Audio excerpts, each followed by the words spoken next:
Welcome to episode 36 of the Be Unfiltered podcast. I'm your host, Brittany, here with my co-host. Ivy. So, Ivy, it's been probably is it 2 weeks since we recorded the last time, I think, probably, or maybe About 3. 2, maybe 3, yeah. Maybe 3. I'm not sure. Is there anything new with you? Anything you've been doing of mention lately? No, not for real. Just been working and being a mom, and that's about it. How's Milan been enjoying summer so far? She's been having fun, but her idea of fun is sitting in the house on TikTok and on her I see. phone, It's different. FaceTime with her friend. I'm like, Mom, Mm-hmm. what you want to do today? I don't know. I'm like, girl, I know you're tired of being stuck in the house, and I'm tired of being stuck in the house. Mm-hmm. And she's like, I don't know. So tomorrow we're gonna go to this art studio and do painting and stuff like that. Oh, cool. So yeah, because I'm like, girl, you've been in the house all summer, Mm-hmm. she went on vacation with her dad a couple weeks ago. So I guess Did she have fun? I was watching her little TikToks from her trip. Girl, yeah, she had fun. She Good. went to. I think she said she went to the pool. She had fun at the pool. They went on a boat ride, but she said it was slow and boring. So and we made TikToks on the boat ride. They made TikToks on the boat ride. And we went I to the bet. beach. And they went to the beach. So I think the beach and the pool were her highlight of her trip. Okay. Well, I know that's right.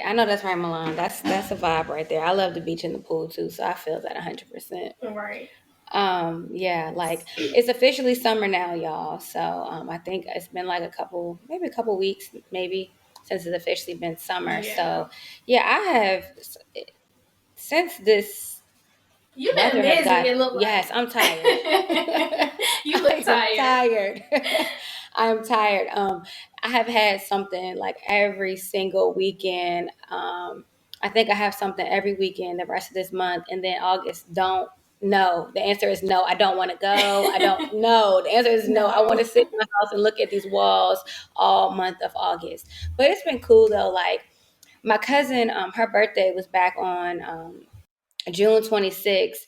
And so she randomly applied to get tickets to the Today Show to see her in concert. And so she hits me up and was like, hey, it's like a Monday or a Tuesday. And she's like, hey, do you want to go to New York to see her with me on Friday? And I was like, of course. So we end up going. You had to be fully vaccinated to go, whatever. Mm-hmm. So we ended up going. It was her, me, my other cousin April, and then Justin. So she had to bring 4 people. So at first she was just gonna be the 3 of us, like a girls trip. But she's like, I have to bring a 4th person. So she asked Justin to come. He came. That was a cool experience. We were on the in Times Square. We were at the concert. It wasn't super packed. A lot of people saw us on TV. I have not gone back to look at any of the clips that anybody has given me. But a lot of people saw us on TV. Maybe because Justin ass is so damn tall, so he stood out in the crowd a lot. So you can see Justin really good. But yeah, that was pretty cool. That's a funny story because my ass, I live on the edge. So I didn't even tell my job I was going to New York. I didn't tell nobody I was going to be on TV. I was like, if you see me, you see me. Because I was like, I'm going to be done by 9. I'll log on by 9. We were staying in Times Square because we had to be in Times Square. So it was 10, 15-minute walk. I'll be online by 9:15. I don't need to tell y'all nothing. But the funny thing is, the second she pre-recorded one of the songs so they could show it in the second half, so it wouldn't be live. Mm-hmm. So I was like, it's gonna be funny when I'm online, typing to y'all. Y'all be like, I just seen you on TV. Right. That's pre-recorded. But yeah, that was cool. We had to get there at 5:30 in the morning. Oh wow. So it was cool. I really enjoyed it. It was an experience, and then we kind of hung out in New York a little bit. Like I said, it was completely unplanned. We literally just decided to go. And then Justin was like, let's just stay extra and hang out in New York. So we did. We stayed until Saturday. And we had a good time. We were just randomly exploring around, doing a bunch of random stuff. And so it ended up turning out really good. Then he had to come back to work that night. So he worked that night. I don't remember if I went or not. But yeah, so it's been crazy. Then we went to Virginia Beach this past weekend just to have something to do. It's whatever. And that was a lot. So I'm just ready to just sit down. But it doesn't look like that. Stay on the go. I am tired. But I'm like, you know what? I'm happy I can do it and see and do stuff. But it's at the same time, all right, I got to sit down somewhere because I'm not young like that anymore. Yeah. So this weekend, I don't have a whole, that's a lie. My friend, So hold I'm on, sorry, I was Brittany. about I don't to. know if it's my computer or your computer, but like your video is just like cut out, so I Okay, can't see you. let me stop real quick, okay? Hold on. All right, y'all. I don't know what was happening. It was bandwidth on my internet. Every time I go to record my podcast, Justin has to go and record a mix. He can't keep sharing the damn Wi-Fi. I told him to cut it off. He cut it off. I don't know what he's doing with his mix. I don't know what he needs internet for. But I need the internet right now. We gotta figure out something. We have the fastest speeds. I don't understand what else we need, but I whatever. might just have to get two separate Wi-Fi. Do two different Wi-Fi. Like what the hell? So anyways, yeah, I've been busy. It's been a lot going on. But I did just want to take a second before we get started. And I just wanted to, I know a lot of you guys have reached out to me. Y'all had realized I had lost my little cousin about 3 weeks ago. I think it'll be a month ago this coming up weekend.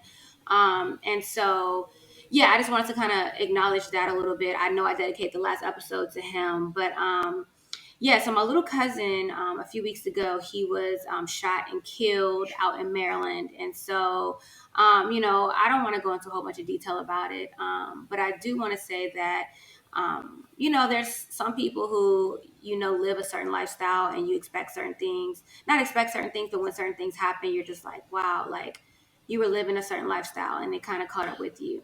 And I can say with,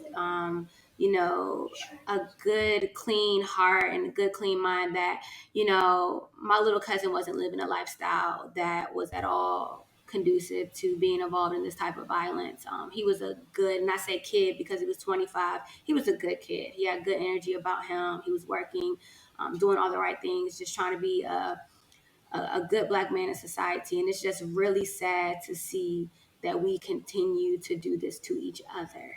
Mm-hmm. And I don't have a lot of words. My whole family's heartbroken. My grandma's 92 years old.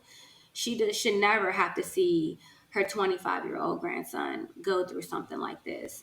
He's actually a great grandson, so he's one of my cousins, one of my first cousin's kids. But because she had him when she was really young, I think she got pregnant when she was like 16. He kind of grew up with all of us, so we don't really consider him like a second cousin. He was just one of us because he's so close in age to a lot of us. We actually have some first cousins that are younger than him, so he was just one of us. He when he was able to drink and start hanging out with us and started doing all of that stuff. So he's just been, kind of definitely in these most recent years, just more involved in our lives because he could finally do the things that we're doing. So to see something like this happen to somebody that really just does not live that life is just infuriating. It's really sad, and not that anybody deserves this. I'm being very clear, but it's, sometimes, when people are living a certain lifestyle, that eventually that lifestyle may catch up with you. But I can say, that this was not what he was involved in. He wasn't that type of guy. He wasn't involved in any sort of street stuff or whatever. So it's really sad to see.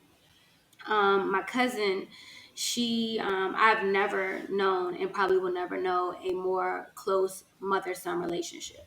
I don't know it. I don't know that was her lifeline. I truly do not know anyone that was as close as, mother and son as they were. And that was my first thought when I found out. So I'm praying for my cousin. I ask that you guys continue to keep my family in your prayers. We have his funeral coming up this coming Monday, and it's gonna be hard. It's gonna be hard. So I just say all that to say thanks to everybody who reached out with prayers and condolences and asked how they could help and all of that. I really, really appreciate it. I promise that, I will figure out a way to keep his memory alive beyond just our memories amongst our family, because we cannot keep doing this to each other. Gun violence has to end. We have to stop doing this. We can't expect people to value us if we're not valuing ourselves. And I stand on that. We have to show them that we love each other. And so we have to do better. And I don't know the answers to that, but I can assure you that I will spend a significant amount of time moving forward to kind of devote some of my energy to figuring out what does that look like moving forward, because this is not okay. So with that being said, Leon, we miss you. We love you.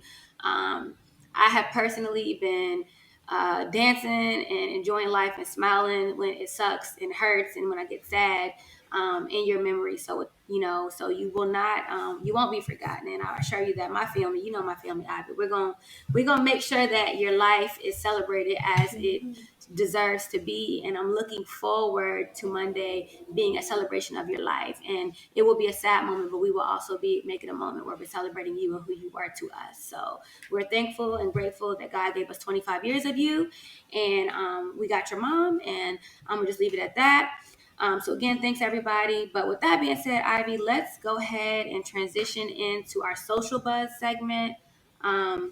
We have a few things to talk about, so I'll let you go ahead and kind of get us into these topics that have been all over our timelines lately. Well, first of all, condolences to you and your family. Thank you. I already expressed that when you first told me about it, but just Absolutely. wanted to say condolences to you and your family. Thank you. Like, I was shocked when you told me about it. I was like, what? Like, I didn't really know him all that well, but every time I saw him at any of your family functions, like, he was always like good energy, positive, smiling, just having a good time. So, it's very heartbreaking to see that he lost his life in that way. So thank you, we appreciate it. Yes. But getting to the social buzz. So first on the list, we have this week is going to be the Olympics, and this whole Sha'Carri Richardson mess, fiasco, mess. Yes. Like, it's a complete mess right now. Like, it started off like, so I'll, just give a backstory. Okay. Everybody, I'm pretty sure, knows about the whole Sha'Carri situation with the Olympics. She was, what was it, the 100 meters? She ran the 100 meters, I believe. Yeah, she was on the 100 meter. And, she broke records. She was considered the fastest woman, everything. And she got into the Olympics. Well, everyone, was proud. Everyone was like, yes, Black Girl Magic. Everybody was tweeting and posting her all over Instagram, Facebook, wherever, like all over social media. Like, she was just like Black Girl Magic in that moment. And then I guess when she goes to, do her drug testing a few weeks later, we find out, oh, girl did not pass her drug test. She had a little weed in her system. Sha'Carri. And it was just like, dang, girl, like, wow. Like, it was a big upset, but then you still have people that were still in support of her. Like, what? Like, you can't be serious. Like, they're not going to let her run because she had a little weed in her system. People were saying if it ain't crack, then let her on the track. Like, I didn't say that. That's a good one. But even if it is crack, like, if she can still run, she can still run. My thing is, as long as it ain't something that's enhancing her performance. Exactly. Then let that girl run. Exactly. It wasn't anything to enhance her performance or anything like that. If anything, we ain't gonna slow you down. So the fact that she was still able to break records smoking weed. But also, the thing about it is, let's also backtrack a little bit too. Her mother had passed away. Yes, and she found out on live TV, like at a thing from one of the reporters. So that is traumatic for anybody. Yeah. I'm not even gonna lie to y'all. My little cousin passed away, and that's not my mother. And I had to find myself some ways to kind of like ease the pain a little bit, because I'm like, this world is tough. So for her, if it's a little weed that's gonna help you through that so that you can perform, I'm personally not mad about it. I just feel like it is what it is. It was legal in the state that she used it in. It's legal in a bunch of states now. If it's something legal in Virginia, it's conservative as traditionally conservative as Virginia. Right. Let it go. Exactly. But they did say that, like, it is on the prohibited list for the Olympics. Right. So I get it. So it is kind of like, okay, the rules are the rules. But in the same token, they need to update those rules. It's 2021. Definitely. Weed is legal in most states now. And I understand, like, they're like, oh, well, it's in Tokyo. Olympics are in Tokyo, and it may not be legal there. Okay, well, we have to update the rules so that it applies to everyone. To where it's trending towards. It's trending Yeah. towards marijuana is not going to be taboo anymore. It is what it is. Right. Like, I mean, you got people from all different countries. all And different walks of life are using so, marijuana. yeah, like, why can't Especially we... for medical purposes. Like, Exactly. technically, if you look at it, could we consider this a medical purpose? I think so, because, It could, yeah. like, it was therapeutic for her in some, senses. So, yeah, it's just, right. hate to see it, but I get it. I don't agree with it. I will say that I have talked to people, and some people have been like, oh, well, you're an Olympian, you know the standard, you can sustain from those substances for a period of time, and that's just what it is. And I don't disagree with that. But the next part you can get into is how us as Black folks have said we wasn't gonna watch because they won't let sis in. Yes. So yeah, so like after all of that, after we found out, that she was kind of like banned from the Olympics for this weed incident, a lot of us were like, no, we're not watching the Olympics. And when I say us, I mean Black people. We're like, no, we're not watching the Olympics. Like, they got to do something about this. Like, we just gonna boycott the Olympics this year. And I think that was a bit extreme, because Agreed. She's not the only Black athlete competing in the Olympics this year at all. We got our girl. She's not the only Black girl in this field, in this category. So it's like, why are we gonna boycott the Olympics for one person? Like, when we have so many other talented Black people out here who've worked hard to get to where they are, like, they need our support. Like, let's support them as well. I agree with you 100%. And Miss Sha'Carri, she don't feel the same way, because Miss Gabby Thomas said those exact things. Like, she was like, it really hurts to see so many Black people saying that they're going to boycott the Olympics this year, when there's so many other talented Black people out here, athletes out here. Like, we work hard. Like, we want your support. We need your support. And they need the support just as much as Sha'Carri did. Exactly. So for us to, Black people, we be all over the place. We be all over the place. We do. And I get it. I will say that the only people that I can say I kind of agree with when they say they're boycotting it are going to be the people that are saying they're doing it because also they banned the swim caps that allow natural hair underneath. So, like, y'all, I don't know if y'all know, I got baptized in a swim cap because what I was going to do was have this fresh blowout underneath, okay?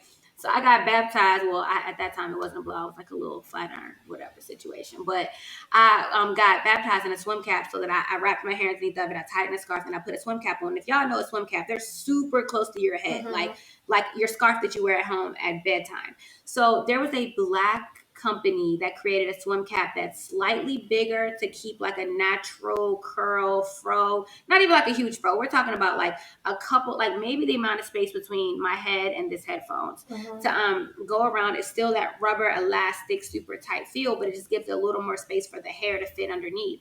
They created the swim cap and the Olympics said that they were not approved. And so one of my friends was like, look, y'all push Sha'Carri out. Y'all said that the natural hair swim cap wasn't going to be a thing. I believe they already said that you can't wear anything that says Black Lives Matter. I think that was months ago. Yeah, they already. Yeah, they banned all like political stuff. So like that, so they've been saying, folks, it's just like, I'm done. If you put it all together and you want to say that is your reason why boycotting, I get it. But if you're solely basing off of Sha'Carri's situation, sis did what she did. She either took an edible, she smoked some weed, she did something, whatever she did. She did what she did. She knew the rules. She admitted that she knew the rules. She owned up to it. And so it's like, and I appreciate that about her. I think accountability is major. But we got to support like, she's not the only one. And how many of y'all, and I'm speaking to myself, I didn't know about her until she became the fastest woman in the world. Like, I didn't know who she was. So I like track and field. Don't get me wrong, but I don't follow it a whole bunch. Usually pin relays and the Olympics, I'll kind of, tap into what's going on with track. But yeah, it wasn't like I knew who she was. I was this huge fan. If I was a huge fan and they banned her, again, okay, I get it. But y'all out here talking about y'all going to boycott, like we don't have Simone out here about to be potentially the greatest athlete ever, the greatest Olympian ever of all time.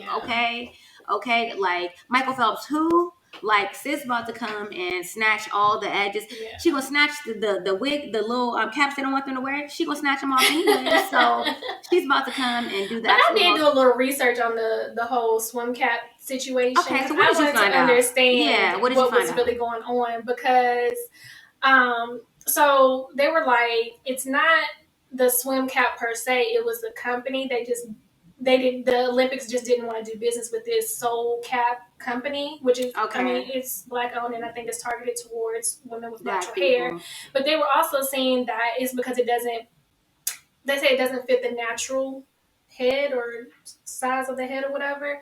And so in doing my research, it was like in swimming, like there's a lot of factors, like hair in particular slows down swimmers. So Okay. they're like, a lot of swimmers shave their entire bodies before, they, do all this stuff like that. So they were like, with these swim caps, if they're not either the same material or they're not fitting the same as the standard swim caps, then it could be a disadvantage for those swimmers. And I guess they're just saying, like, we don't want anything that anybody can come back and say, oh, like they cheated, or like this swimmer was at a disadvantage because of this swim cap. I think they're just saying, like, look, we don't want any problems. We don't want anyone trying to come back and say, like, somebody else stole the award because this other person was disadvantaged because of what they were wearing. So it's like, I kind of get it.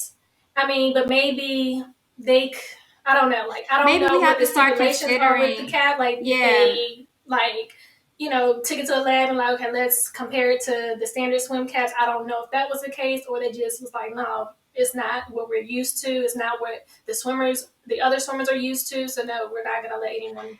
That's my issue. I feel like that is the second part. I feel like it's just, this ain't what we used to, because they're saying it doesn't go with the natural flow of the head. But black people, our hair don't grow down. Our hair grows like out. Mm-hmm. You know what I'm saying? Like, it grows like poofier. Like, it doesn't just lay flat in general. So like, that is the natural shape of our head. Like, it's our hair, the way it grows out. So I agree with you. Like, and maybe it was, I don't know, maybe it was too late when they came to them, maybe it was like, to get it approved. They didn't have time. They didn't have time to get it approved. Mm-hmm. I don't know. We're gonna have to wait and see. But again, I think that we have to be a little bit more. We got to pick and choose our battles. Like, first off, let's talk about it. Let me go somewhere else. We are the most talented people athletically in this world. Put us anywhere on God's green earth, and we are going to athletically excel. Period. So at the end of the day, we have to still be proud of the people in other fields. Like, maybe this was Sha'Carri's only chance. I pray to God it was not, but maybe it was. There's going to be another Sha'Carri. We're only going to continue to get faster. We're only going to continue to get better, smarter, wiser, condition better, train better. We're only going to keep getting better. Track and field, we know when it comes to the faster, not the longer distance runs, we as Black people, as people with melanin, people with ties to Africa, whether it be Jamaica, wherever, we are the people that dominate that sport. Mm-hmm. So at the end of the day, they can come and pick and choose and go around every type of way they want, but we're going to always be there. If it's not the U.S., it's going to be Jamaica. If it's not Jamaica, it's going to be wherever. I don't give a damn if it's Brazil and it's it's an Afro-Brazilian. Right. We're going to be there. So I think we're going to take home the gold medal, so it doesn't matter. So y'all can keep on doing whatever y'all want to do, but either way, it may not be Sha'Carri, but it's going to be another Black girl. Exactly. So that's just kind of what it is. So for me, if y'all are really thinking this is how y'all can get us out of here, no, bro. Like, this, y'all have to come up with something better. Exactly. Because who else going to run 100 meters? Like, who else going to do it? Exactly. So for me, I'm just like, I don't love it, but I mean, I get it. I know, but the Olympics, they do gotta like revamp their rules and things. Like, it's archaic at this point. Like, come on, you gotta get up to speed. You gotta get up with the times. Like, what used to work don't work no more. So let's reevaluate. Figure something else out, right? Yeah. Figure something else out. Exactly. So enough of that. Next on Social Buzz, Wendy Williams. I'm going to let you say this part real quick. I'm going to turn my camera off real quick so I can turn some light on in here because it's getting dark, but I'm going to let you go ahead and get started. Okay. So, if y'all have been watching, I don't watch Wendy Williams' show, personally. But I mean, it's been all over the blogs. I don't watch and things either. Like that. I don't watch either. So whether you watch the Wendy Williams show or you just have caught up with it on social media, basically Wendy Williams tried to come for Miss Tabitha Brown. And if you don't know Tabitha Brown, she's one person you should probably be following on social media because like her energy is just it's just amazing. So Tabitha Brown, she's like she's like from Eden, North Carolina, which is close to my hometown. Can I pause real quick? I want to fight my boyfriend. I can't record this podcast. The damn lamp is unplugged. Justin, why did you unplug my lamp? Why? Why is my lamp? I'm over here turning the lamp. I'm sorry, y'all. I apologize. I was over here. I'm surprised y'all didn't hear me cussing in the background because. Okay, Ivy, I'm sorry. I'm gonna go plug my lamp back in. I apologize, y'all. Okay. So she's from Eden. All types I'm sorry. Of I was today. pissed. I am pissed. Oh, anyways, all right. So Miss Tabitha Brown, she's from Eden. I follow her. So first, that's that. So she's also like well known for like her vegan recipes and things like that. Like that's how I first learned about her, like from Facebook. She used to do all these like different like vegan recipes, and then I think it went to TikTok, and then she just became like social media sensation. Like everybody loves her. Like when she talks, it's like it just soothes your soul. Like if you're having a bad day, just go watch her. I can't hear you. You muted. Sorry. There's a super soothing energy about her. Like yes, it's like sometimes I just go to her page and just watch her videos because it's like she's just so soothing. Like her voice is just so nurturing and so soothing. And I agree. Nurturing is a good word. It is. Yes. It is. So anyway, so Tabitha, like her and her husband, you know, like they're like started from the bottom type couple. They've been married for like I think 20 some years maybe. We're together 20 plus years. And then like, so throughout her career, like her husband, he's gone to work. He used to work at a law firm and I think he took a job at the LAPD. So he was a police officer, you know, and that was like his sacrifice to their family. Like, I'm gonna go work this job so that you can focus on your career so that, you know, we got to have an income, a steady income. So once she got to a place in her career where her husband didn't need to work anymore, she was like, I'm gonna allow him to retire. And I think he was with the LAPD for like 15 years. And she's, you know, finally at a place where she's like, okay, babe, like I reached like the pinnacle of my career. Like I'm still climbing or whatever, but you can retire. You don't have to work. You can go chase your dreams now. So that's what it was. Well, Miss Wendy was like, pump the brake, like, girl, like basically telling her like you're crazy, like for basically saying if you knew what I knew, you wouldn't make this decision. Like you would not allow your man to retire, and while you basically the breadwinner, and then like whatever. Wendy pretty much Wendy pretty much was deflecting her bad energy with her and Kevin onto Tabitha and her husband.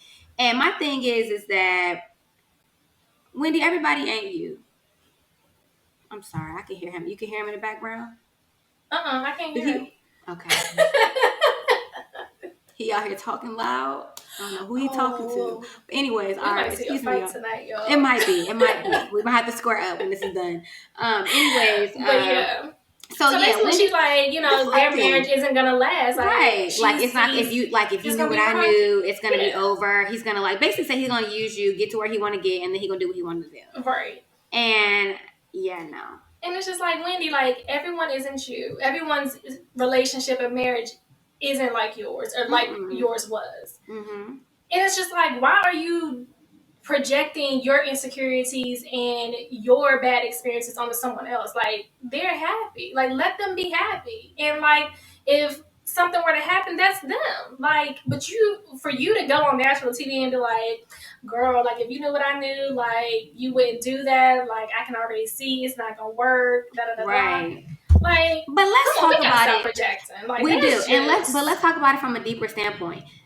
Wendy, he's not gonna sit at home and not do nothing. He still has a nonprofit that he's gonna run. There's still gonna be money coming to the house. Nonprofit does not equal no profit to your household. Right. You know what I'm saying? He's still gonna be working. He ain't gonna be sitting at home shooting the breeze, drinking martinis beside the pool all day. He's gonna start. I think he wants to do something with coaching with kids or something like that. Yeah. So like, he's gonna be doing what he wants to do, but it's still a job. Like, and even. So for me, that's the major thing, is that it's not like he's just sitting at home doing nothing. Right, like he's gonna be like a stay-at-home husband. But even if he was, now it's not for me. I'll give Wendy this. Right. If you was gonna sit at home and drink martinis by the pool all day and you think I'm gonna work, hell to the no. But that might work for them. Everybody's relationship is marriage is different. It does not work for me. It's not even about the money. It's about the fact that if I got to get up and get the alarm clock goes off in the morning, yours got to go off at some point too. Like, you're not going to sit around here and chill all day. So that's for me. I get that. But if that's what Tabitha wanted, he wasn't doing no nonprofit. He was just sitting at home after he worked for however many years at a dangerous job, the LAPD. If she want to say, baby, you can sit back and chill, I got it from here, that's on her. Like, that's on them to figure out. If it's a risk, yes, definitely. But every relationship's a risk. Like, exactly. Even if he continues to work, he can still do the same thing to you. Like, exactly. The risk is no less or no more just because, like, he stopped working. Like, it can still, all those things that you are worried about can potentially happen. They can still happen, even if he's working. So, like, it's really stupid for me. I don't understand. Yeah, like, for her to even say that, I was just like, what? Like, is it drugs? Like, was it crack today? Like, what was it? It's just her. It's really, to me, it's just her being her. It's like, I really feel like she really she's unhappy. Okay, so it's two things. Wendy is definitely going to be one that's going to be shady. We know that. She's going to come with the shade every time. But on top of coming with the shade, she's also miserable right now, I think. Because her marriage failed. So I feel like it's a combination of both. And I feel like she's really just saying, okay, I'm going to project what I had going on, what happened to me on you. And my thing is, the bigger impact would have been going to Tabitha if they were friends. And let me be clear, you don't just go to anybody you don't know and say this. But if you're friends with somebody, you could go to them and say, hey, girl, look, just letting you know, make sure you have your ducks in a row. I don't know, maybe y'all want to do a posting up. Maybe y'all don't have a prenup because when y'all got it out the mud from the bottom, y'all weren't thinking about this. But,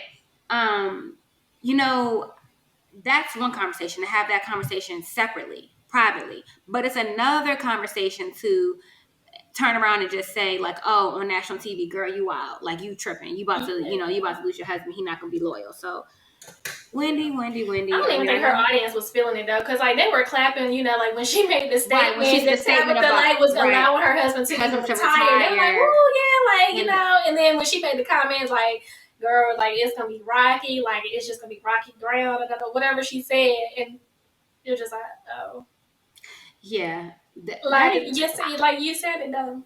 And your audience was like, yeah, no, I'm not gonna clap for that. Nobody's thinking about. I don't even understand how she still has a show at this point. The mess, it's messy. Mess sells, but we'll see, because they had talked about, like, in the past few years, they said it was canceled multiple times, but I wish they would cancel it. Yeah, but she gonna find a way. She really just needs to go somewhere and be at peace, girl. You've been messy for 30 years therapy, now. Go move to an island, move to somewhere beautiful, live your life out. You're probably in her 50s at this point, I would guess. You've been on TV for probably 30-some years. You've been on broadcasting for probably 30 years now. Yeah. Girl, it's okay to go and say, you know what, I'm gonna take a step back and just, just live life and not be messy anymore. But mess sells, so I don't foresee that happening. But we'll see. We'll see what happens with that.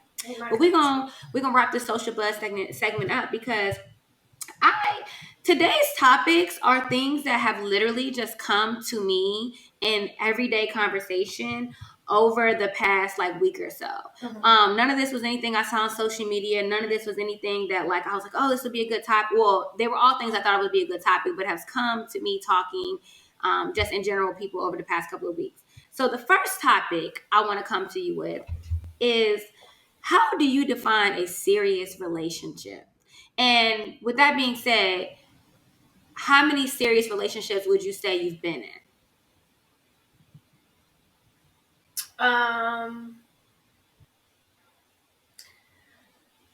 So I guess let me define serious first. So serious to me is when we're committed to each other.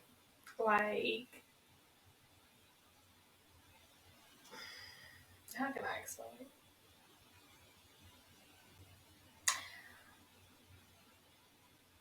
I don't even know how to define it. Other than it's we're committed to each other. We're committed to this relationship. We're committed to making it work. We're both have some sort of investment into the relationship. We're both putting forth effort towards the relationship. Like, to me, that's serious. Like, we're dating, whatever the case may be. It's just the commitment and the investment part for me. With that said, I will say that I've only had 2 serious relationships. And I haven't had many relationships in general in my lifetime. Right. But I would say I've had 2 serious relationships. Yeah, I would say I had 2 as well. Marriage doesn't get any more serious than that. And then I think my relationship I'm in now is what I consider serious. The reason why this topic came up is I was talking to a male, and he said he defines serious relationships by like, at least 6 months. And I was like, no. Like, to me, that says it's like red flags. Like, all the red flags. Because it's like, hold on. Like, timing. So, like, it's not. So, 5 months and 29 days is not serious. But then you hit that 30-day mark and you had 6 months, it becomes serious. Right. Like, to me, it was like, no. For me, it's definitely about the intentions. To me, it's definitely about like what I have planned for you. Do I see you in my future? Yeah. I will be very corny and cliche with what I'm about to say, but this is kind of along the lines of what I'm saying. But a few years ago, well, not even a few, because I think this couple that I'm thinking about is probably coming up close on every bit of 8, somewhere between 8 and 10 years of marriage now. What year is this? 2020? Yeah, they might be coming up on somewhere about 10 years of marriage soon. And I said to this couple, I said to the guy, because he's my friend, and I said, how did you know that she was the one? Like, what made you decide, like, this is who I want to marry? And he said, when I thought about everything that I wanted to do in my life, I realized that, like, there was nothing I wanted to do that I didn't want her there with me. Mm-hmm. To me, it's that intention. Mm-hmm. Everything, when I look at my life and I see what I have planned, I don't see you not being by my side. If you can imagine moving off to Alaska and me not being part of it, it ain't serious. If you can, and I'm not saying that you can't breathe without me or you can't live like, oh my God, I'm gonna die. I ain't saying that. Let's be real. Of course, you're not gonna die. But I'm saying when you start thinking about what are your plans, when you start making these life moves and you start making like decisions that are adult decisions, and before you make those decisions, you take into account how it's going to affect the other person. To me, that's serious. And so I was a little bit like, damn, so you just defined it by like the number of months? Because like, yeah, that's weird to me. Because I mean, you could be with somebody for 6 years and it might not be serious because y'all might just be playing games. Like, girl, you doing what you want to do, he doing what he want to do, she doing what she want to do, whatever. And it's like, just because there's history, just because there's longevity doesn't mean that it's serious. Exactly. I agree with you. It definitely has to do with the intention. The intention. Time is important. It's a factor. Yeah, it's not, but it's not a determining factor. Right. So first, I apologize. Y'all, I live by the airport, so y'all can hear these planes, and we have construction in my neighborhood. So I'm just having a race car outside my car. So. Yes, I have all around mess right now. These airplanes are so loud. But I think that, like you said, like if there's like factors, I think time is a factor that, of course, you would assume after a year, 2 years, 3 years, this person. Means that they want to be around, but also I think it's also more so the intention, like the plan. Like when you look at your life, do you consider how your decisions and choices are going to affect me? Do you make those decisions and choices based off of what may or may not benefit me or may or not benefit us as a unit? Because girl, we know it's people out here that can be out here making there's men out here that have I know for sure, a guy I'm thinking about in particular, who just moved up to this area from a faraway state and had a girlfriend and like was not concerned about how that affected her at all. Like not at all concerned. He was just like, I'm moving up there. I'm moving to Maryland. That's what I'm doing. And there was no oh, how are we going to work? It was like, I mean, and they have been together for like 3-4 years. So it's like, for me, it's very much about that. And I won't say that marriage is a determining factor either, but I think marriage, if you can see yourself considering marrying this person, that's also another factor. Like if marriage is the goal of yours, you know what I'm saying? If it's not a goal of yours, that's not an important factor. But if marriage is a goal of yours and you're like, oh, I can see myself marrying this person, that's a determining factor. I think introducing family into it is a lot. for different people. For me, introducing family into it at this age is important. Like if I'm introducing you to my family, I do have some sort of intention long term with you. I do consider this serious. That's just me. I know everybody's not that way. I know some people are like, well, that's just my family. I don't care what they think. And not that I care what my family thinks. It's just that I don't need my family meeting every little guy that I've had around here taking me on a date. Like it's not necessary. Even meeting my friends. Like if you meet my friends as a group, and I'm not talking about like a one-off, like me and I be hanging out, you know me, I'll tell you, everybody with this nigga, he don't mean nothing. Right. Like, you know me, I'll tell you all day. Like, girl, he don't but pretend sis, you know how you, I don't have to tell you, you already know how it goes. But it very much could be like, okay, you met Ivy, so what? Right. Like, she's gonna forget about you, and I will too. So as a unit, we've forgotten. You don't exist to us. So it's like, for me, that's the thing, is if you meet my friends at like a big group gathering, that's a little more serious. If you meet my family at a bigger, that's a little bit more serious, you know. And which family members I introduce you to, if I introduce you to my brother, that's enough to you. He'll forget about your ass as quick as I do. He will never ask about you again. He don't gonna ask how you doing. He ain't gonna ask where you at. Nothing. My brother's not gonna ask. If you're not with me, it's not my brother's business why you're not there. My brother is literally that type of person. Like if I'm not there, like if you're not there, he's not asking about, well, where is such and such? It's not his business. So that's why I love my brother for that. He'd be like, whatever my sister's rolling with, I'm rolling with the same thing. So I think that's like, it just kind of determines, like that's to me like a few factors that go into the thought process. And if you physically meet my child, that's serious. I was going to say, that's different. Yeah. Like, that's different. So yeah, I definitely say only 2, but I mean, you know, I'm a relationship person. So in general, I'm just in long-term relationships. I just don't really exist in like a single dating space in general too much. So, you know, but as an adult, definitely I've only had, as an adult, like since I was 20 years old, you know, I was with the same person for several years. And so 11 or something like that, 12, I don't remember how many years now, a long time. So I was with the same person for several years or whatever. So it's like, for me, that's definitely a fact. Like that shows, but at the same time, like, I mean, we was young and 20. So you could also say that maybe for some people it was like, we was having fun. Like, yeah, you was cool for a whole 10 years and I had a good time, but you ain't coming to this next like thing with me. Like, yeah. So I would just say, I don't think the number of months is good. 6 months. I don't know. But it's like in like 6 months. You know how fast 6 months goes by? That's what I was about to say. Like 6 months is like, it's been 7 months this year. 7 months, right? That's what I'm saying. This year has flown. And I'm let me tell you something. It's from people I didn't met this year that I still don't really know if I like you. Not even guys, just people. Like, so I guess, I don't know, girl. Men are different though. I was about to say that men are different. They're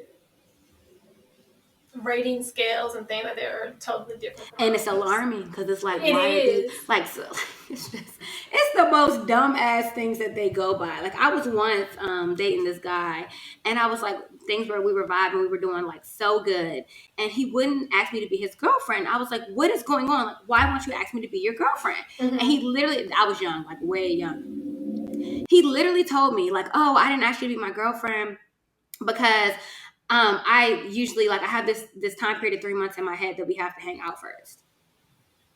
And I was like, okay, like 3 months, okay, that makes sense. But why? Like, he was happy. He was like, he was way into me. I knew he was. Like, everything was good. And he was just like, I don't, it got to be 3 months. And I'm like, the fuck? Like, why does it, like, why I was so pissed. Yes, it was like, it was so stupid. It was so stupid. It's giving 90-day rule. Like, that's not, it is very much giving 90-day rule. But we was humping, so it was like, that clearly won't the hold back. Like, I was just like, no. So that, men are just different. They just got different, like, different settings. They go by a different set of rules than we do. Women. It's just different for them. So, but it's like, that's an important conversation to have with your partner though, because it is, clearly if your partner is saying 6 months is what means serious, and I'm saying it's the commitment or whatever, and y'all on 2 different pages, it's like, no. That's why people got to communicate in relationships though. You took the words right out of my mouth.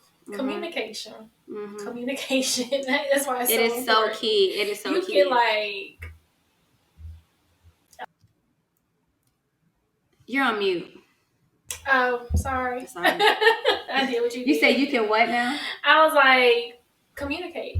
Like, Mm-hmm. you could eliminate so many problems off top if you would just communicate your Talk to the person that expectations, you're your with. intentions, your needs, your wants. If you would just communicate that up front and be open, honest, and transparent, it would eliminate a whole lot of stuff. Because you would never know what someone's willing to put up with or deal with or go through unless you communicate with them. Mm-hmm. Communicate with them, and not just like let them find out by mistake or whatever. No, just be open and upfront with people. Like, communicate. What is it that you need? What is it that you want?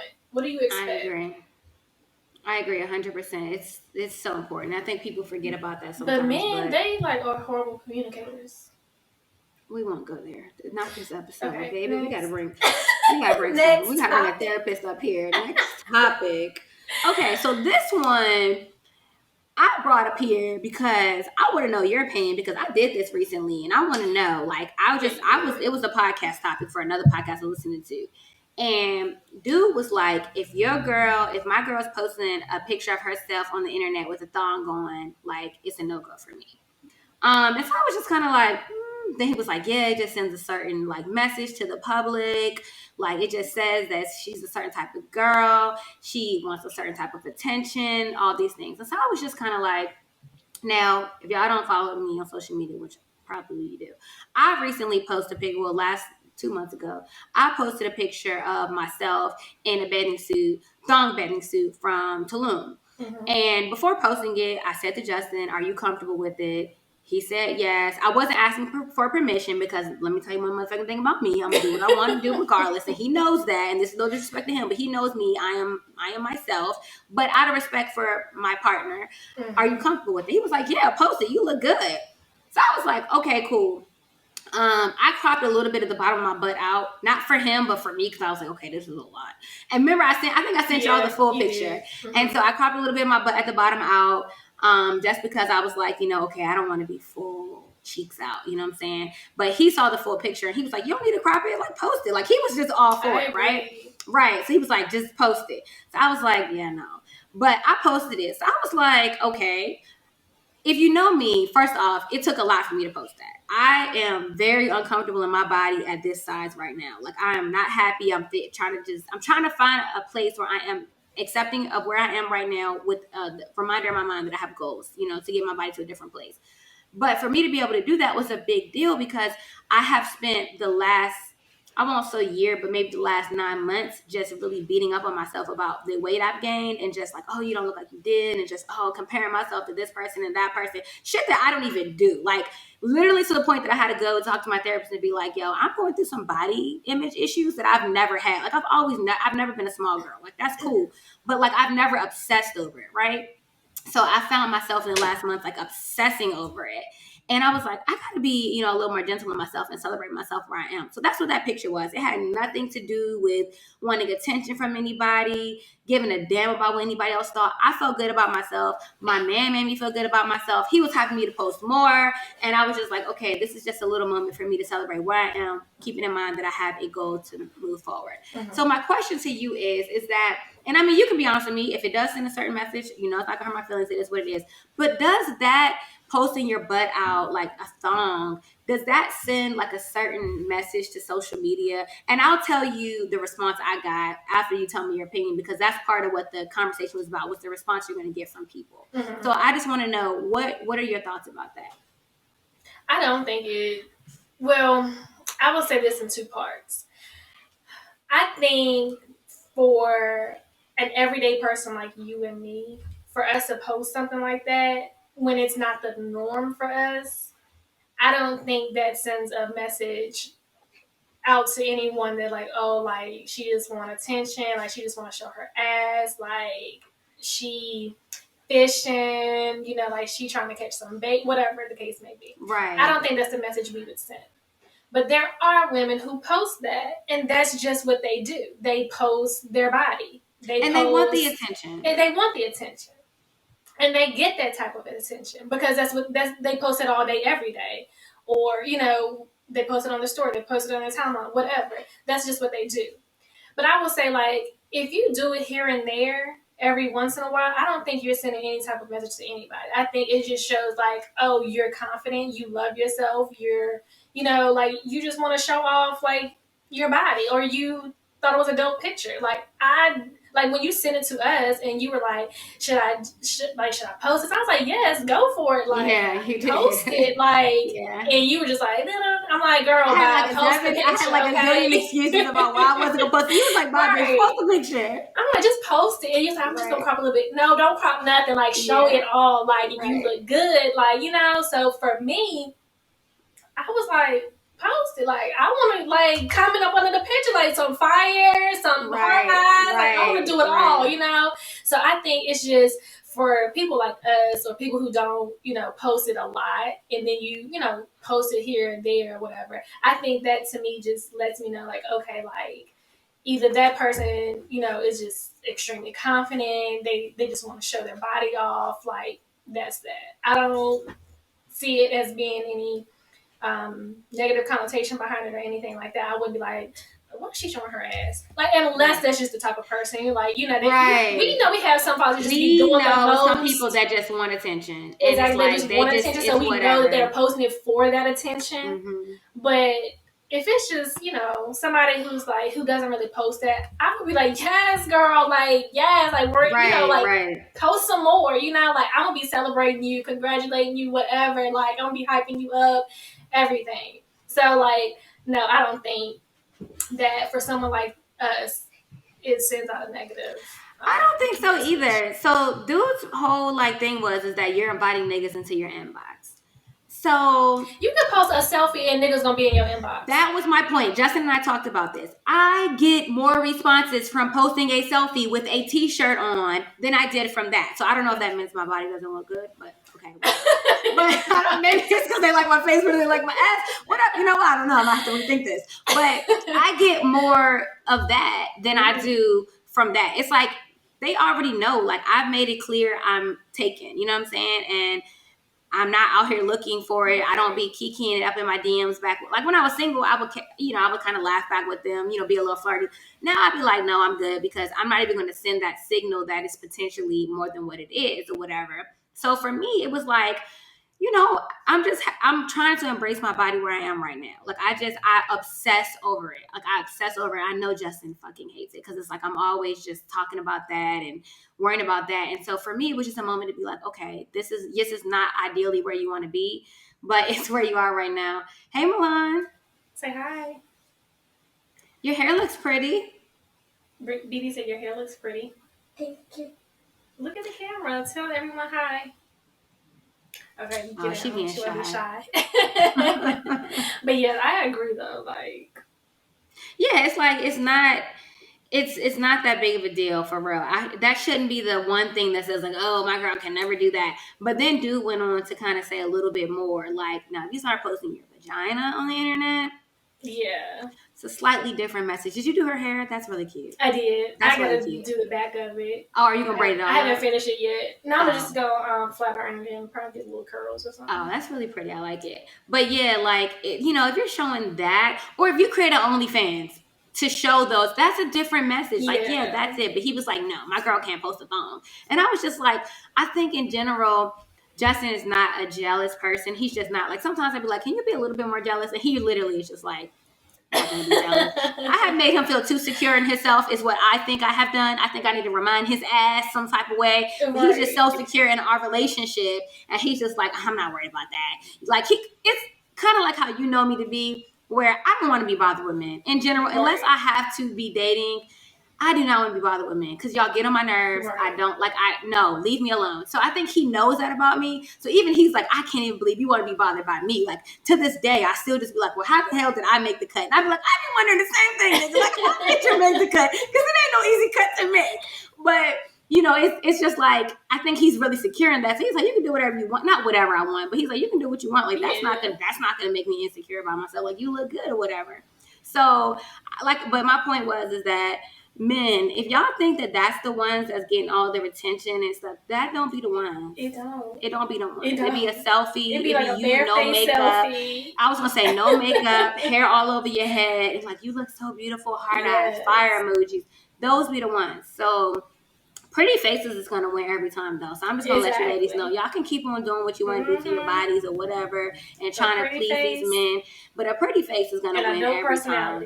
I was going to say, the mixture of the two is going to, every time it's going to get them. Every time. You are a good person. You have a good heart. You have good energy, good soul.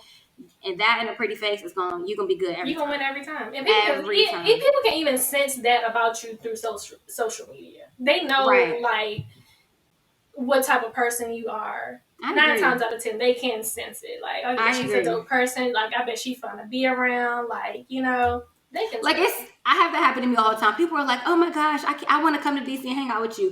I be like, I don't really be doing, like, to me, I don't be doing nothing like I literally just be out, like, it's nothing out of the norm. Like, and it just makes me realize, like, what do y'all be doing? Because, like, I don't really do anything too crazy. Like, I guess for me, but what I share is like me having fun, so they don't see that I be in the bed sleep a lot. Like before this podcast, I was in the bed sleep. I was being a regular girlfriend in the house cooking dinner before this. Like I do normal regular stuff. Everything isn't fun. So it's like, it's really interesting. Like, oh, I want to hang out with you and your boyfriend. Like, do you? Like, it's really not that great. Like, don't get me wrong. We have a blast, but it's nothing where I'm like, oh my gosh, I want to hang out with them. Like, I don't get that. So I think it's just the energy, who I am as a person just comes across really well on social media. I think that I do a good job about giving people my personality, but still holding back some of like who I actually am. Because I had to realize that like a lot of people think they know me from this podcast.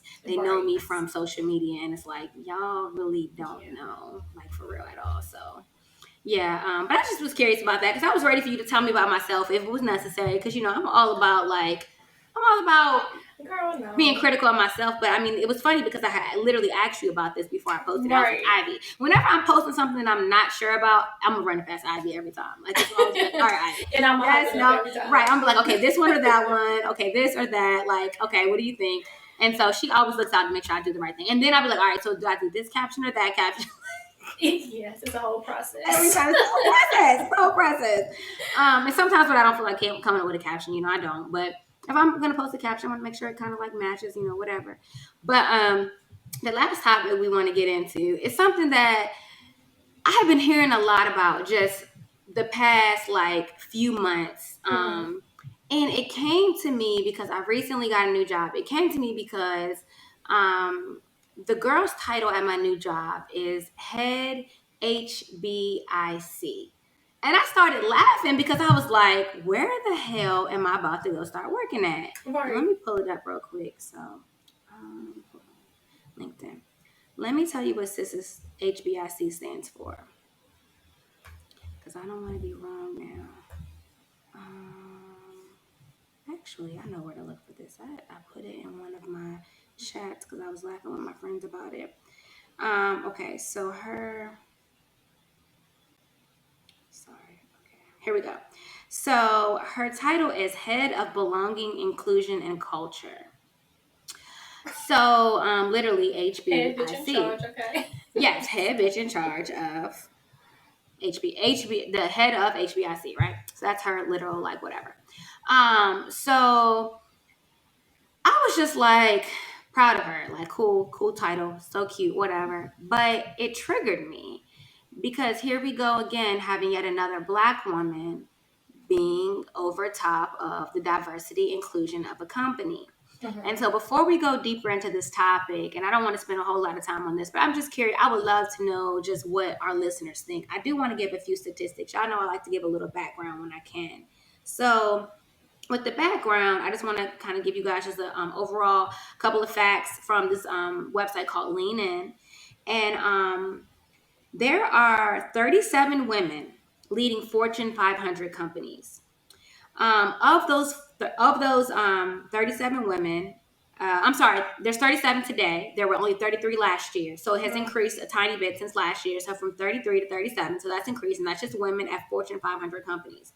Of those women, there are only 3 women of color. And of color does not include Black or Latina. So we're talking about maybe Indian, maybe Asian. We're talking about something else, not black women, okay? And I just want to hone in on the fact that there ain't no black women in these roles, okay? We're talking about all the Fortune 500 companies in this whole entire world, and ain't a single black woman in an executive level management position.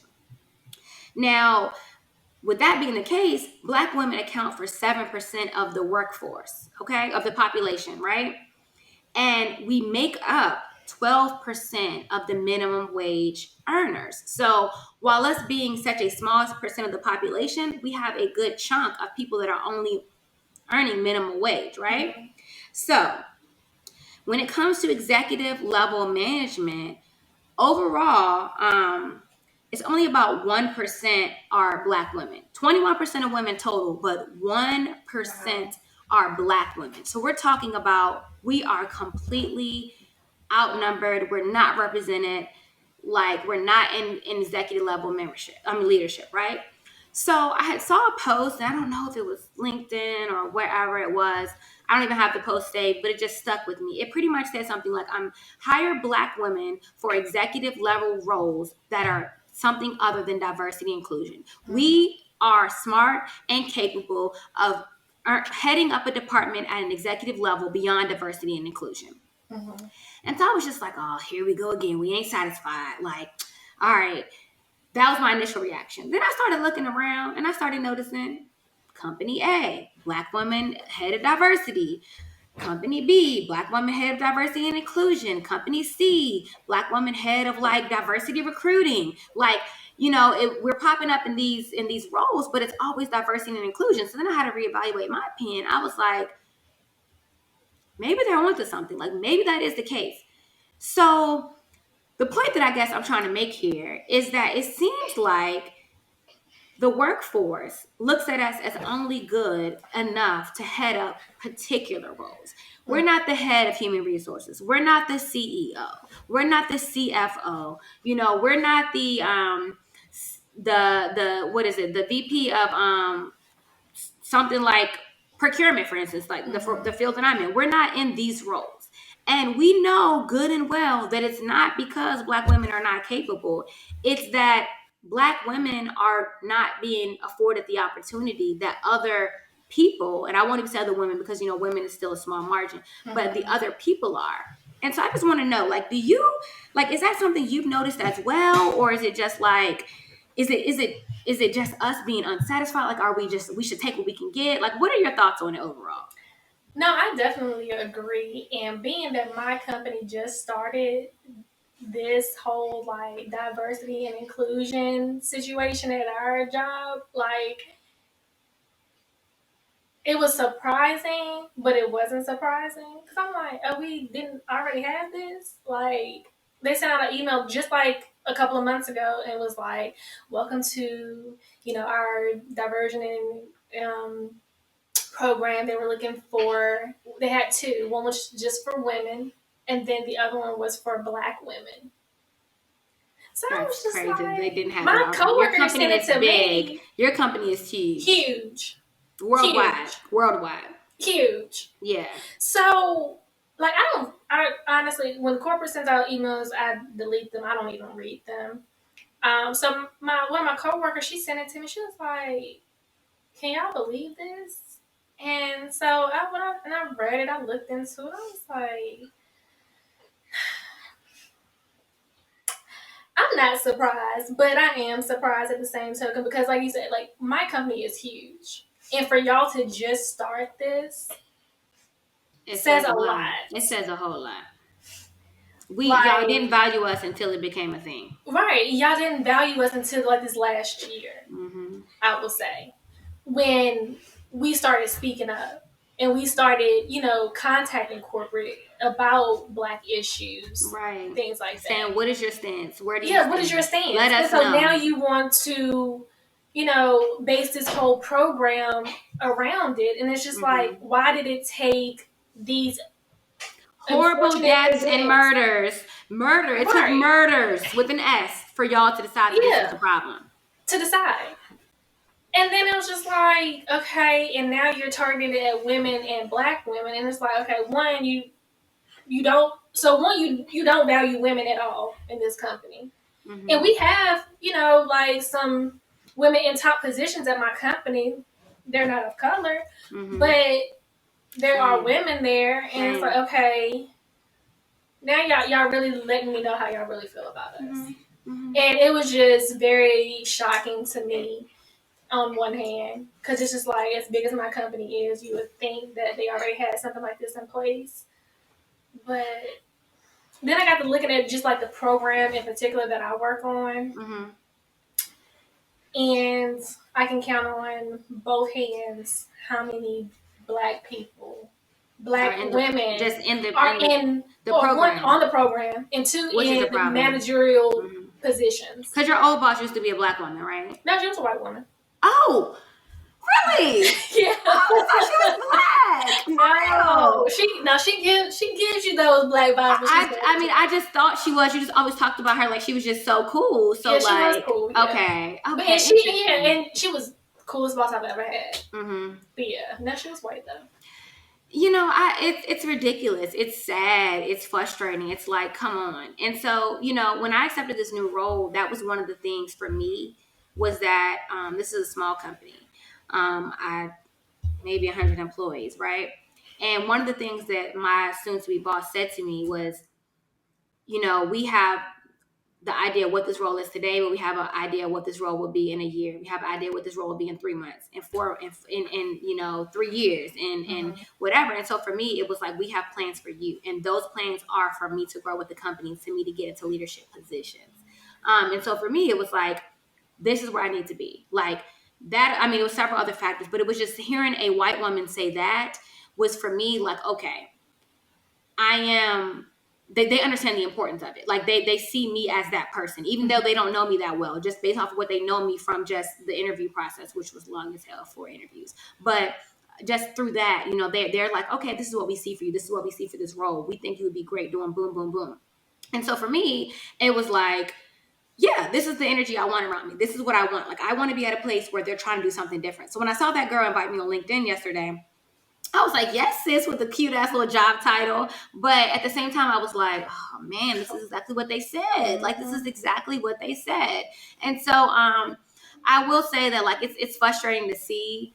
But it's okay, so let me pose you a different question.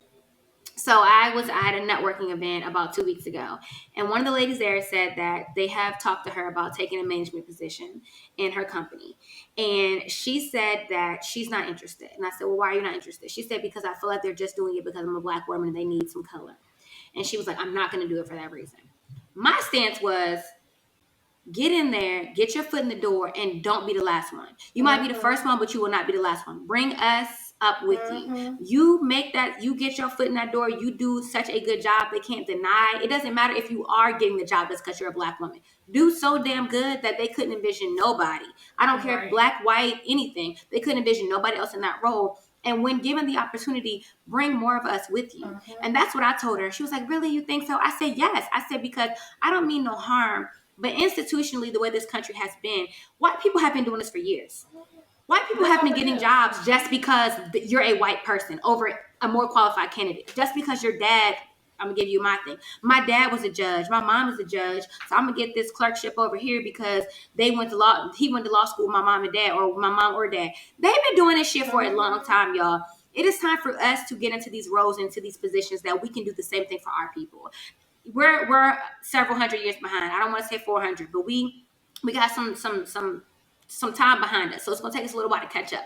But we should be grinding our asses off right now to get to the position where we can do the same thing. Or not just because you're black, because I don't think you should hire them just because they're black, but to be able to say, let's not exclude the black candidate. Let's not just assume because she's a black woman, she's counted out. Let's not just assume because she's a single black mother that she's counted out, or because she's a black man and maybe has taken a slightly less traditional route to get to where they are. Let's get in a position where we can start opening the eyes up to other people at the table who do not have as much knowledge and understanding of us as a people, that we can say, hey guys, this is a really good candidate too. Let's not just look at your standard white male, 30 years old, 40 years old, has a family. Let's start looking at other people, because just because it's not the traditional way it's always been done doesn't mean it can't still be done very good and maybe even better by a different candidate. So for me, I told her, I said, sis, take it. Did you feel the same way? Do you feel like if somebody offered you a role, and they didn't tell her it was just because she was black, but she was like, I can tell. She's like, my company's trying to put more black people in management,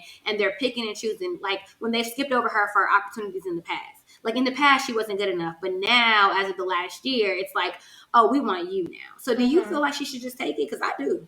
I do too. I definitely do. And I will say this, like, I know a guy, he was on my program, and he got a manager position, and that's all he did.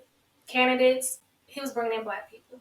Like, I mean, he was vetting them, making sure that they, fit the job and they could do the job, they were qualified. Right. But he was like, I'm only hiring black people. He's like, I'm only hiring us. He was like, because he said we're underrepresented in these spaces. He was like, so I'm bringing them in. I'm like, I'm telling such and such, hey, go apply for this job. Like, he's like, I know they're qualified, so I'm gonna, he's like, I'm gonna bring them in. He's like, and if they're not qualified, I'm gonna help them get qualified. Maybe, they don't have all the qualifications. Maybe they're just missing one. Okay, I'm gonna help you get that last qualification, so that you're fully, you're fully qualified. Or take a chance that you don't have that one qualification, right, but that doesn't mean you cannot learn it. It's not exactly. Learning is they do it to the white people all the time. Like, they don't be qualified. Girl, they don't be knowing half the shit that's going on. It's a double standard about what they get to produce at work and what we get to produce at work. It's just, before we leave this topic though, because I know we're going to wrap this up soon, but before we leave this topic, I do want to say like one other discussion with you. And I don't want to bring this up because it feels not good, but I think it's a good topic discussion to have because we both been in these situations.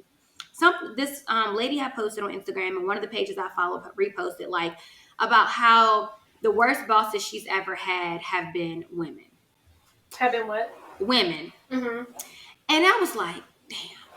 And I'm going to explain to you why I said damn. I said damn because it's twofold. One side of me was like, man, here we go. Like, I agree with her. My worst bosses have been women.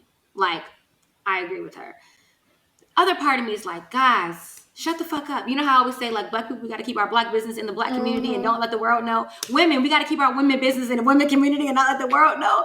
And I wanted to be like, we got to figure this out amongst ourselves as women before we go out here posting stuff like that, because this is why they say we're not capable of leadership. This is why they say we can't be president. This is why they say we're too emotional. We're too this, we're too that. And I was like, damn.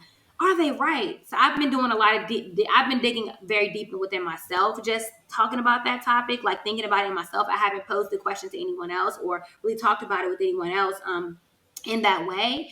But my personal experience has been that, and I'll share with you guys my experience in a second. But Ivy, I just want to know, like, has that been your experience, or is it just personal to me? Like, what have? I've had the complete opposite. Okay, like, see, I'm glad. My female bosses have been bomb, top notch, top tier. Like, I've loved every female boss I've ever had. It's the male bosses that I've had that are trash, that are incompetent, that are just I didn't get along with them. Like, I mean, speaking of Geico, like, we can both talk about them. Girl, that's why I did have a good white boss. I mean, a good female boss as well. I had one female boss there that me and her would bump heads from time to time, but she was still alright. But the one male boss I had there, girl, he for some reason he did not like black women. And I mean, and he was married to a white woman, so maybe that was the situation. But there were 3 black females in our group, and he targeted us every single day. He was the worst boss I've ever had. I'm sorry, I don't mean no harm, but you can't work in no call center and not like black people.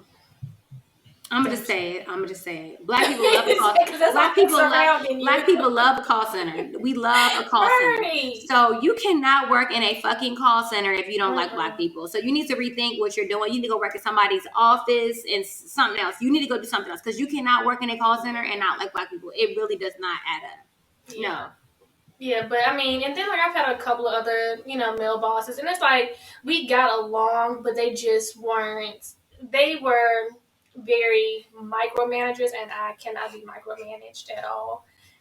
So that's been an issue for me. But my female bosses love every single last one of them. Like, I wish I so could happy to hear that. recreate them, Yes, clone them. I love that. And like, I have not had that experience. So I mean, I'm so happy to hear that. I'm glad to hear that because mine has not been like that. Has not been it.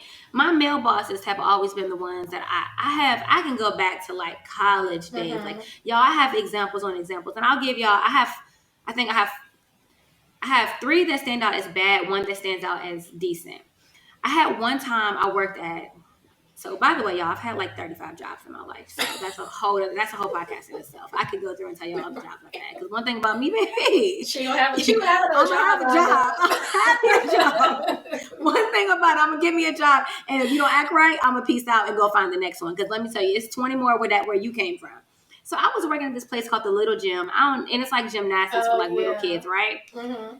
Y'all, the lady was like the owner and the operator of this little gym or whatever, and she was the super fucking micromanager. So the building, she had like, you know how you can like rent a commercial space and get them to build it out how you want it. So she had done that. She like rented a commercial space where they essentially had like personalized how she wanted. She had these very particular floors. It was nice, but it was nothing crazy. It was nothing super bomb. And do y'all know that instead of letting us use like a mop to mop up the floors at night, she would literally tell us we had to get on our hands and our knees and scrub the floor. Oh, Let me tell you something. That's how my grandma mopped the floors at the house. I mop my floors like that probably twice a year. I do that twice a year because it's the only way you can get them clean. I'm not getting down on my hands and knees and doing nothing for you because this is not slavery times no more. So what you're not about to do is have a black woman down her hand. And I wasn't a woman. I was like, it was 19. I was like 20, 21. Maybe. You was a woman. I'm not, as a black woman, my ancestors did not die for me to be down on my hands and knees at the little gym scrubbing the damn floor. Yeah. No. So I was like, I ended up piecing out on her ass real quick. I was like, nope, you got me fucked up. But to move past like younger years, if I can just move into like my adult years, adult years, I've had an Asian boss, micromanager, passive aggressive, nasty. You know how you hate that stereotypical, oh, she's on her period. No, we could tell when she was on her period. Just nasty, like unapproachable, made you cringe. Just the thought of having to like approach her about anything, hated it. Then I moved on to a black female boss. So I want to throw her some bail. Really good boss. She did some things I didn't agree with, but they weren't bad. Like she would do things like take PTO. And she wouldn't tell us she was taking PTO. Not that she had to tell it because she don't have to ask for permission, but like, sis, if our boss is going to be off, we need to know because we need you for things. Right. So we would find out by emailing her that day and it would be like, out of office. Oh, she's off today. So it would be stuff like that. Like she would just not tell us that she was going to be off. And it's like that role, the way that role was is that we can make decisions on our own, but oftentimes we make those decisions on our own and they would challenge that decision. So they would always want to talk to her. We need to know you're not going to be here so we can just tell them she's not here and y'all gonna have to take what we said and we said what we said and keep it moving. Right. So overall she was great. Like I remember one day I had like probably the most vulnerable moment I've ever had at work, like in her office, just like I'm struggling with being a black woman in this role. I cried and I'm like, I don't know what else to do. Like I don't know. I'm working as hard as I can. I'm doing as best as I can and it's not working. What is happening here? And so I was able to have that moment with her, and as a black woman she was able to talk to me like, look, boom, boom, boom. This is how you got to move. This is my advice for you career-wise moving forward. And I've used some of what she said to help me build upon where I am now. And I'm thankful for that. So I will shoot her some bail. She was a good boss. She just had some weird ways about her. So I won't consider her bad. But baby, this most recent boss that I'm leaving, I have been in a very bad place. I'm about to tell you a story that's going to make you, I'm going to tell y'all a story that's going to make you say, God, don't play about me for real. I struggled for the past year with my mental health because she has made me feel so bad about myself. I have never felt more incapable of my job. I've never felt more incompetent. I've never felt more unprepared. I've never felt more just not able to make someone feel satisfied with my work. I never have. I've always been a stellar employee. Is there a learning curve with everything? Absolutely. But once I learn my job, I'm boom, boom, boom. Like that's just who I am. The past year, she has literally made my life hell. To the point where anytime she would call my phone, I would immediately get anxious. we would have a one-on-one bi-weekly every Monday. I would dread that Monday. Like, what is she going to have to complain about this week? My performance evaluations. We do a performance evaluation mid-year and we do a final year. I would cringe at the thought of how I'm going to try to hype myself up. Now she's going to bring me all the way back down. Mm-hmm. So I won't go into too much detail about, just how bad it was. But it got to the point that last summer I told her, I said, I don't know what else to do. And she goes, I think it might be time for you to start considering if this role is really for you.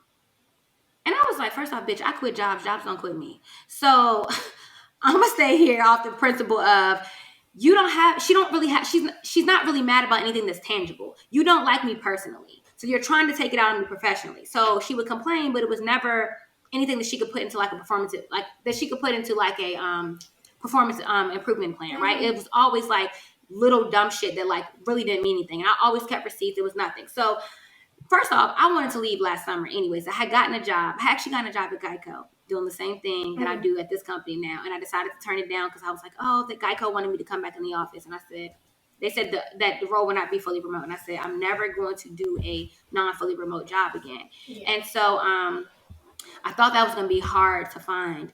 And so just real quick sidebar, I will tell you guys that if you're looking for a job, one of the tips that I would tell you that me and my therapist did, that we do with everything I do in life, is we make a non-negotiable list. And you list out the things that you absolutely want in your next employer. And then you list out the things that you would like and the things that are preferences, right? And so my therapist kept saying, write down your list. And I never wrote down my list, but I made my list in my head. And one of the things that I kept speaking over myself was that your next job will be fully remote from anywhere. You will be fully remote. I have been telling you this, Ivy, for probably at least a year and a half now. So I kept saying, I want to be remote. So anyhow, she was just getting on my nerves. I was complaining, boom, boom, boom. So yesterday I put my 2 weeks notice in, y'all. And I literally sat here and I did a little praise dance. Like, Justin was laughing because I was just like, fuck you, bitch. Like, I'm so happy I'm leaving. And I'm leaving for way more money. I'm leaving for way better opportunities. It's like not even the money, y'all. Just the fact that I'm going to be fully remote is a big deal for me. So I'm doing that. And so she responds very dry. My resignation was just very much like, hey, last day is going to be this day.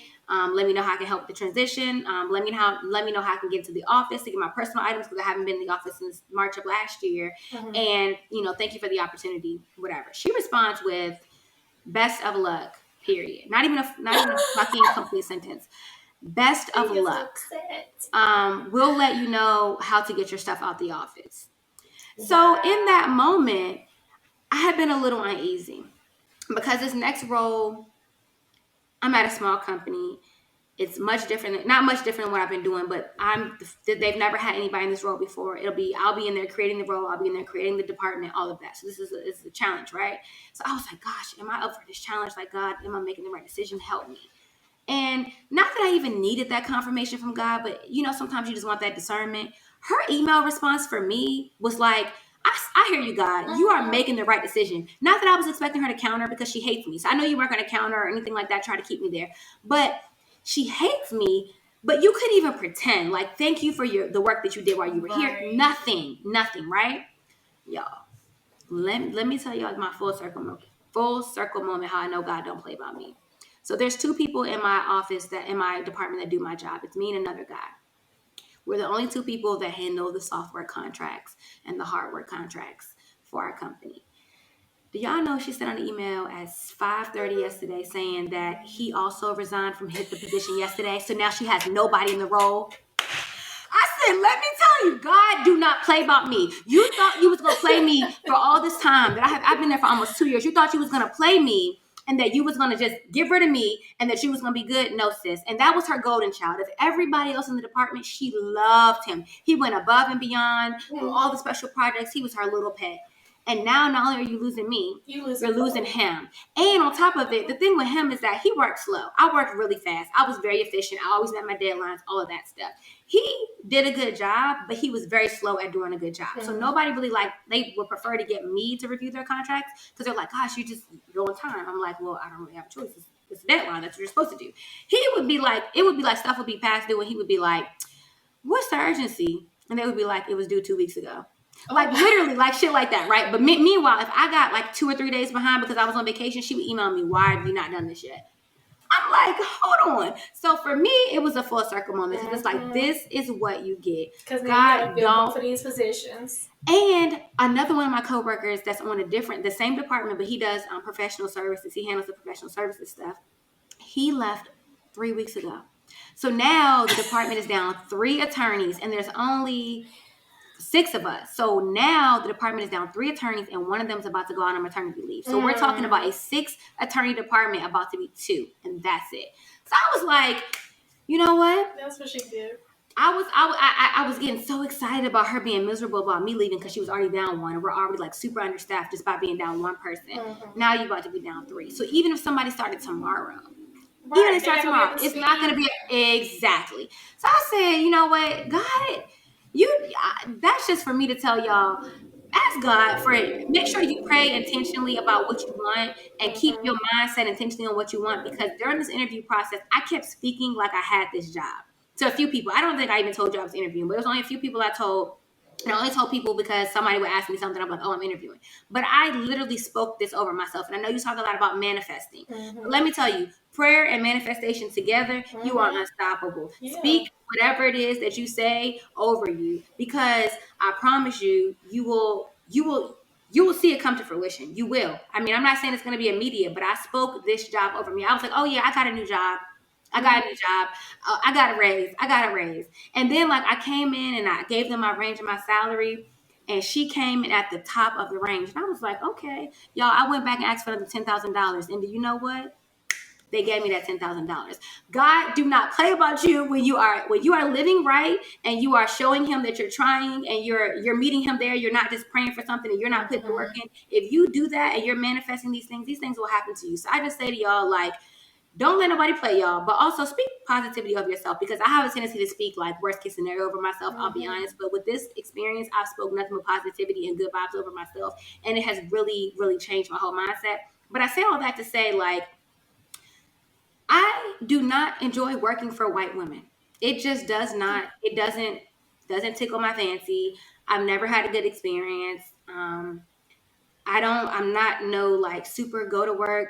You know how I talk to you. I don't speak to you like I do my coworkers. I don't use a lot of slang and ebonics or whatever they call our vernacular, whatever now. I don't speak a lot of that around it. I try not to put too much of my attitude or personality into the room. I try to just go in there and do my job and kind of keep it at that. So it's not like they're like, oh my gosh, she's ghetto or whatever. Y'all just, it doesn't work for them. I don't know if it's because even with me kind of tucking my personality into that level, if they still are feeling like I'm too much, or maybe I'm a threat to them in some sort of way, but it ain't never been. I ain't never had a good experience. Like you don't be having a good experience. But I was like, but it's just hard. I'm just realizing that in the legal field, it's like really challenging. So when I interviewed for this job, one of the tips I will give y'all as well is interview the employer like they're interviewing you, because just as much as they're lucky to have you, as you're lucky to have them, they're lucky to have you too. So I ask hard questions. They're asking me, well, how do you handle, if you give advice on how something should be done and it doesn't go that way? I told her my opinion. How do you handle when I give you advice and it's not what you want, but it makes the most sense for the company? I ask those type of questions because that's important. These are the people that I'm going to be saying those things to. And I will say, y'all, it made all the difference. They said, I interviewed with 4 people, and they said, we unanimously felt like you were the best candidate for the role. Like, we're really excited to bring you on. So, not even to talk about my own personal experience in that situation, but y'all don't forget, like, when it comes to this workplace stuff, y'all go out here after these white men. Negotiate like a white man. Apply like a white man. Yes. Apply for president of the United States of America, even though you just graduated high school and you don't have no political experience. Apply. Have the audacity. You know how we always say, you got the audacity. No, have the audacity to do what they do when they start looking for jobs, when they negotiate salaries. Have the audacity, because I'm telling you, they gonna do it, and we gotta start putting into their minds that we're the same. We're gonna do the same thing. So I bet you they're never gonna come at a black girl again. They didn't come at me crazy because they did give me the top of my salary range, and then I told you I asked for more. But I bet you again, they'll never think in their head, oh, we should just lowball the black girl. Nope, don't lowball the black girl, because the black girl comes to the table to play hardball all day. Yep. So I just say that to y'all to just say, like, just keep in mind that don't let nobody talk to y'all no kind of way at work. Don't let nobody treat y'all no kind of way at work, and apply for these roles. if they're offered to you, take them, like all of that stuff. Like I feel like we have to just start doing what they do. Like I really do. Yeah. We have like put to. yourself out there. Like put yourself out in the spotlight to be seen. And if there's a project and you want to work on it and you don't know nothing about it, work on it. I did that at this job. Yeah. They asked me today, was like, oh, we need volunteers for a special project in the legal department. I didn't know nothing about it. I'll do it. What am I gonna do? Learn? What's the bad part about that? Like, so I think that's like the really, really important thing to keep in mind, that as Black women, don't change yourself for anything, and don't feel like you have to necessarily feel like I do. I suffer from imposter syndrome like a lot. So for me, it's a little different. I do kind of have a tendency to tuck my personality in a little bit more than I probably should. But I'm going to work on that with this new role. I'm going to work on being a little bit more myself in this. Don't water yourself down for nobody. Like, I'm not, and that's the thing, is that I feel like I've been doing that, and I said I'm going to stop doing that, because I'm like, people like me. Like I just in general, people like me, and it's okay to show a little bit of who you are, even if it's not y'all idea of professional. I think that's the part about it, is that we have an idea of what a Black woman professional should be. We have an idea of what a Black lawyer should be, and a Black accountant, and a Black whatever. No, let me be myself. These white men come in here and tell their corny ass, dumb, inappropriate jokes, and we have to fucking laugh at it. So let me come in and be actually funny, and really have something good to laugh about. Like, you know what I'm saying? So I will say that, like, the few times I have let my personality out, people have been like, wow, I didn't know you were so funny. And I was just like, damn, like, they really don't know me. Like, I'm joking all the time. Like, that's literally how I am. So I say that to say, you know, y'all, if you're out here looking or whatever it may be, don't settle, but also let's show these people that we're capable of these leadership roles, that we are deserving, and not just because we're Black, and not just because we want to do diversity and inclusion, but we're worthy because we're smart, we're capable, we are problem solvers, we are critical thinkers, and we can do the role just as good and likely better than the person they had in the role before, or if it was never a role before, then they would have gotten elsewhere. So let me tell you, I'm the only female in my finance department. I'm the only female, and I'm the only Black person. Yes, and my boss comes to me for everything. And that's the truth. I've been around. Everything. We're both on the phone with her all day. Listen, so I don't know how you do. I'd be like, and he just be on the phone working live. Like literally, he be working out problems while he's on the phone with Ivy. Like I'd be like, and he just be. And I'd be like, hold on, like, is this a meeting? You're like, no, this is not a meeting. He just called me. Like, he just called me.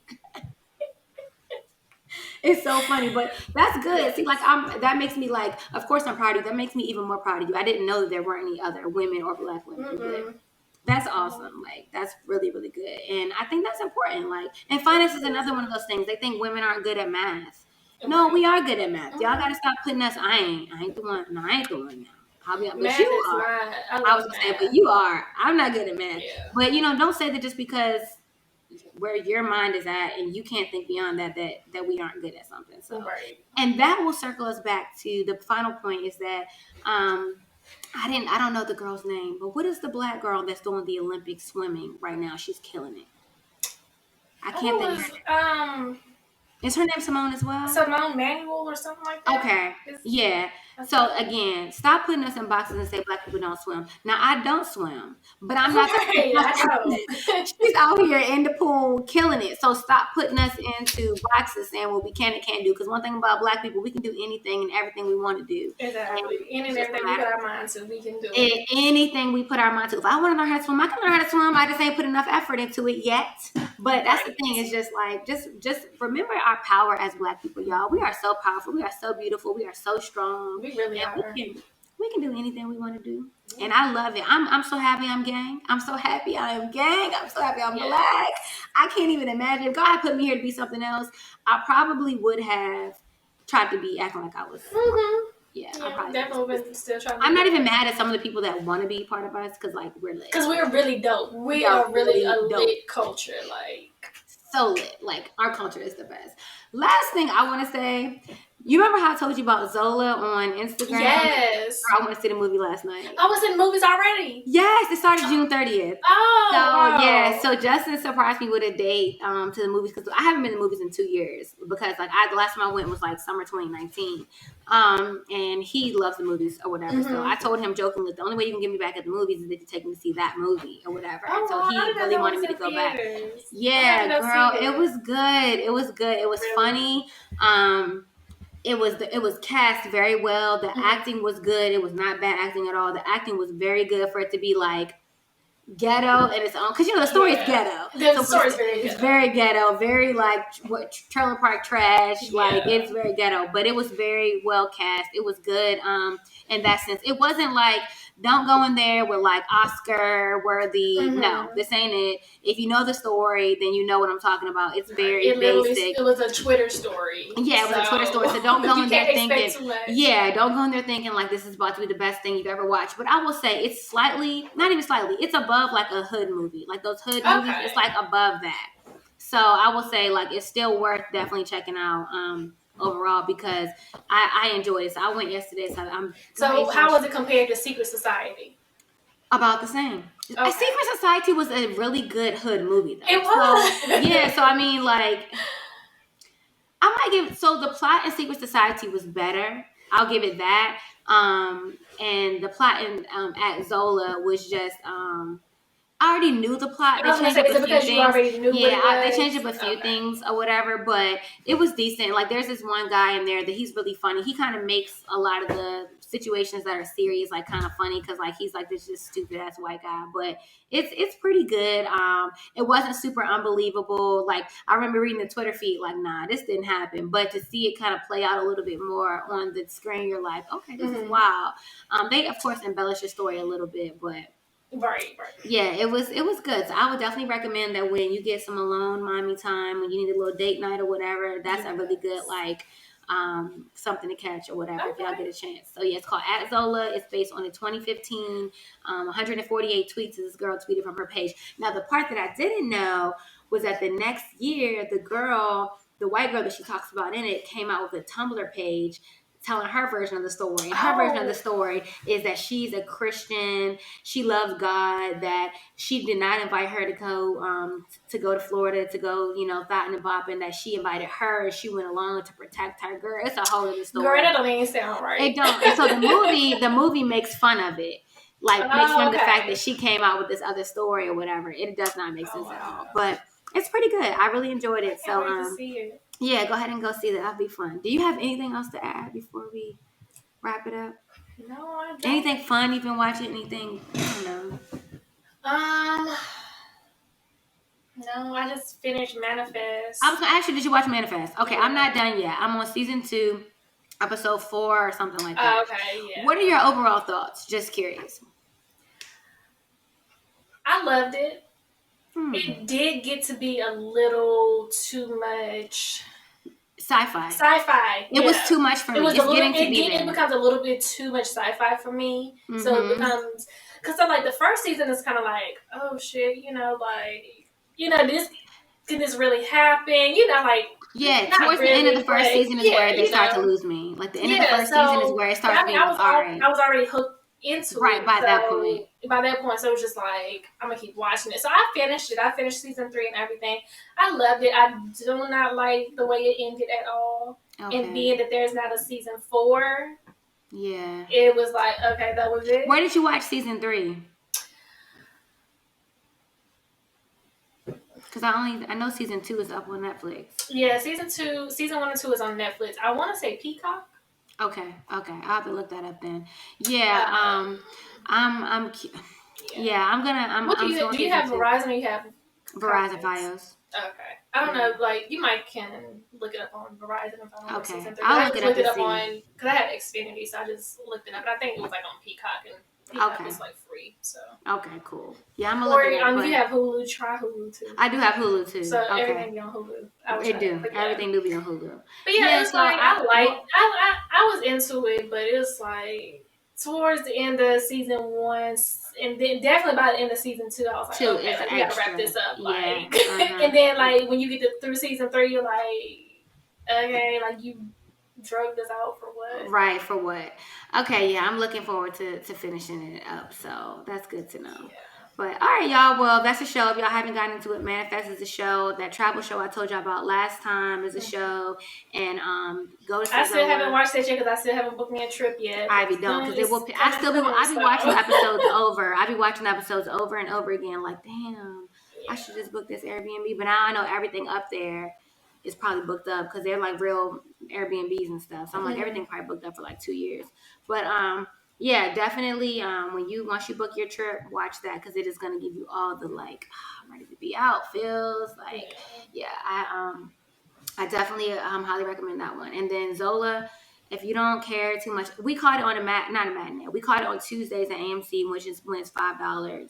And so then he has like an AMC unlimited membership, so he can see like up to 3 movies every week. For like a certain amount of money that he pays a month, so he can see like kind of like almost unlimited movies every month. Okay, yeah. So he just paid like $5, and we ate so much popcorn. We were both like sick, like we OD.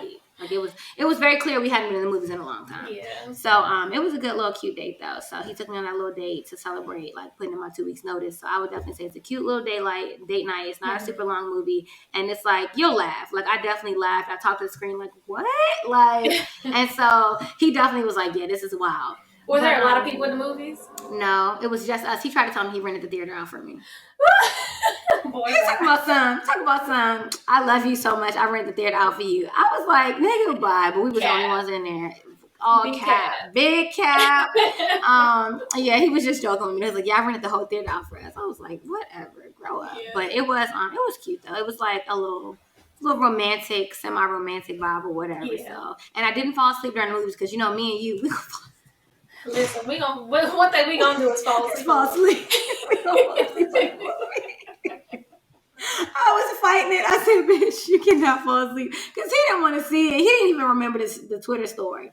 He was like, I'm just taking you because I know you want to see it. Right. But now he talking about something. Let's go see Fast. What is it? Fast 9. 15? I don't know. Wherever. One of them Fast and Furious. Whatever. But that was his way of opening the door for me to go see that. I was like, all right, I'm going to go see that one. But yeah, y'all, that's it for this episode.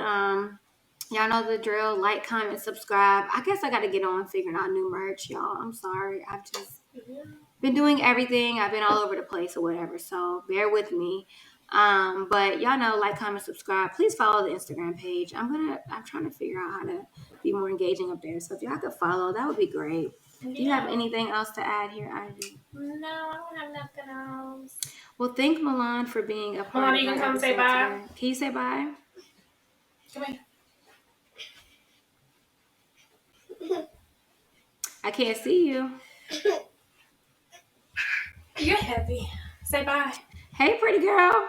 Say hi. Say hi. BB, say hi, pretty girl. Say hi. Hi. Can you say bye? Bye, Milan. Bye, Ivy. Go follow. No. I think she's not gonna say that. You say that. All right. Well, go like, comment, subscribe, y'all, and thank y'all for listening. Yes, thank you.